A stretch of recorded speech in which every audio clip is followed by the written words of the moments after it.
तो पार्ट 3 में आप सबका स्वागत है। तो आज हम कर रहे हैं क्लास 12वीं के अकाउंट का एक सैम्पल पेपर। तो हमने 2 वीडियो में 8 क्वेश्चन तक कर लिए थे। 9वां क्वेश्चन जो है आपको कराने जा रहे हैं आज। आसीमा लिमिटेड ने इशू किए हैं 2500 9% डिवेंचर ऑफ ₹100 ईच, यानी 100 रुपये वाले 9% डिवेंचर के नाम से 2500 डिवेंचर जारी किए हैं। 1 अप्रैल 2015 को जारी किए हैं और इसे रिडीमेबल एट ए प्रीमियम, यानी जब हम इसकी रिडीमेबल करेंगे, इसके भुगतान की अदायगी करेंगे, वापस लौटाएंगे, तो इसे हम प्रीमियम पे लौटाएंगे ऑफ 8% आफ्टर 3 ईयर, यानी 3 साल के बाद हम इसे 8% प्रीमियम पे रिडीम करेंगे।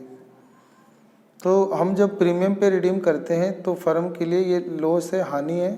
तो हानि की एक एंट्री होती है, वो हमें शुरुआती इशू करते समय ही करनी पड़ती है। तो इसमें करेंगे according to the term of the prospectus ₹14 payable on application and the balance on allotment of debenture. तो प्रोस्पेक्टस के अंदर एक शर्त है कि एप्लीकेशन के समय 40 रुपये देने होंगे और अलॉटमेंट पे 60 रुपये यानी बैलेंस देने होंगे। रिकॉर्ड द नेसेसरी एंट्रीज, यानी जनरल एंट्री आपको लिखनी है। एंड रिगार्डिंग इशू डिवेंचर, यानी डिवेंचर को जब हम इशू करते हैं तो उसके रिगार्डिंग आपको मतलब जनरल एंट्री करके दिखानी है इस क्वेश्चन में।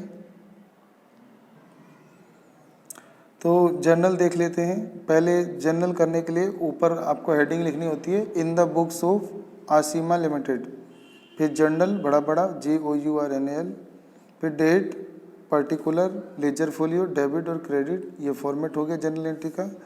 तो डेट है आपका 1 अप्रैल 2015। हमने क्या किया था इस दिन, तो हमने डिवेंचर जारी किए थे। डिवेंचर जारी करने पे कैश आएगा, तो कैश या बैंक से पैसा आएगा, तो पैसा आने की एंट्री होगी।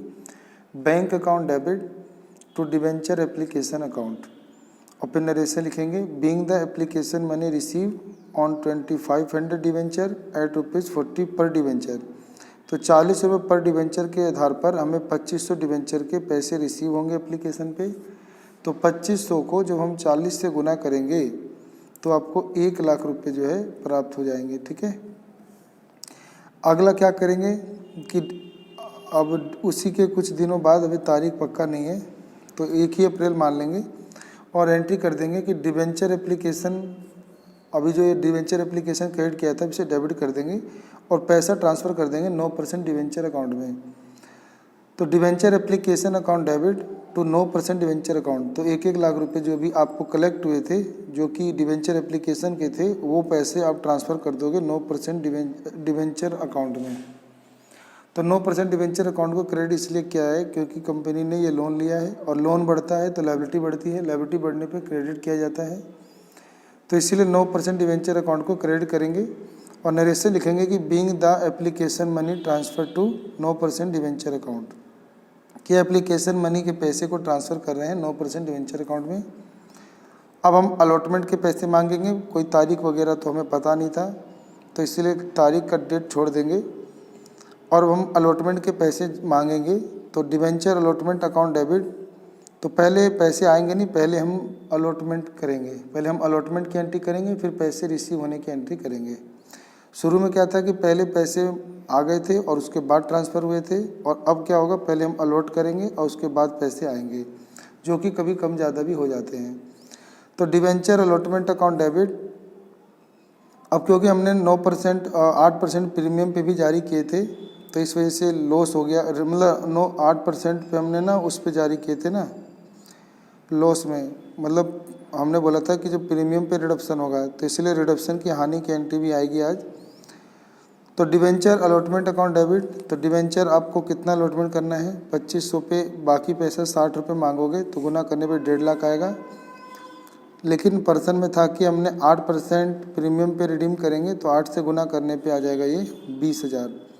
तो 20,000 की हानि की एंट्री आज ही करेंगे। तो लॉस ऑन इश्यू डिवेंचर की हानि है, तो loss on issue debenture account debit होगा टू 9% डिवेंचर अकाउंट। और फिर जो ये हानि हुई है लॉस ऑन इश्यू डिवेंचर, ये किस कारण से हुई है, तो वो कारण था आपका premium on redemption debenture account, क्योंकि हम जब डिवेंचर को रिडम्पशन करेंगे तो प्रीमियम पे करने वाले हैं 8%, इसलिए 20,000 की हानि को आज हम एंट्री कर लेंगे loss on issue debenture account.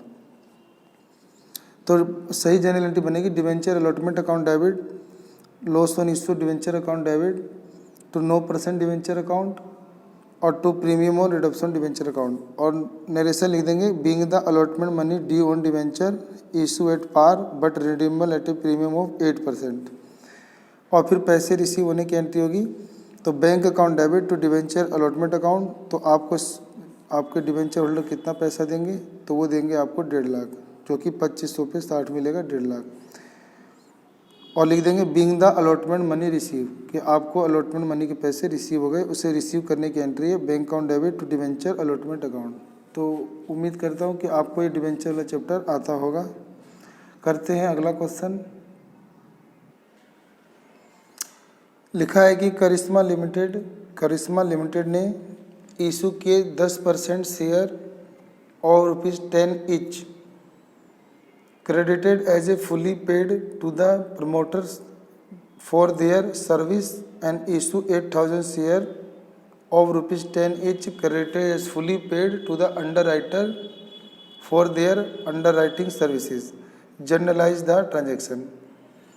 तो कृष्णा लिमिटेड ने इशू किए थे 10,000 शेयर 10 रुपये वाले, और ये किसको क्रेडिट किए हैं, तो ये हमारे जो प्रमोटर थे जिन्होंने अपनी सर्विस दी थी कंपनी को। शुरू में कुछ प्रमोटर्स को अपने कंपनी का प्रमोशन कराने के लिए खर्चे करने पड़ते हैं, तो उसके लिए उन्होंने ये शेयर जारी किए हैं। तो इसके बदले उन्हें पैसे तो मिला नहीं होगा। ऐसी फिर 8,000 शेयर भी जारी किए हैं 10 रुपये वाले, और ये अंडर राइटिंग को दिए गए हैं क्योंकि उनसे हमने अंडर राइटिंग सर्विस ली थी। तो उसके लिए वो आपको जनरल एंट्री करनी है। तो देखेंगे जनरल एंट्री। पहली बात तो आपको जनरल बनाना है, तो ऊपर आपको ना in the book of Krishna limited लिखना होगा। कई बच्चे ये छोड़ देते हैं, इस बात का ध्यान रखें कि जिस कंपनी के बारे में जानकारी दी गई थी उस कंपनी के नाम से लिखेंगे कि in the books of Karishma limited.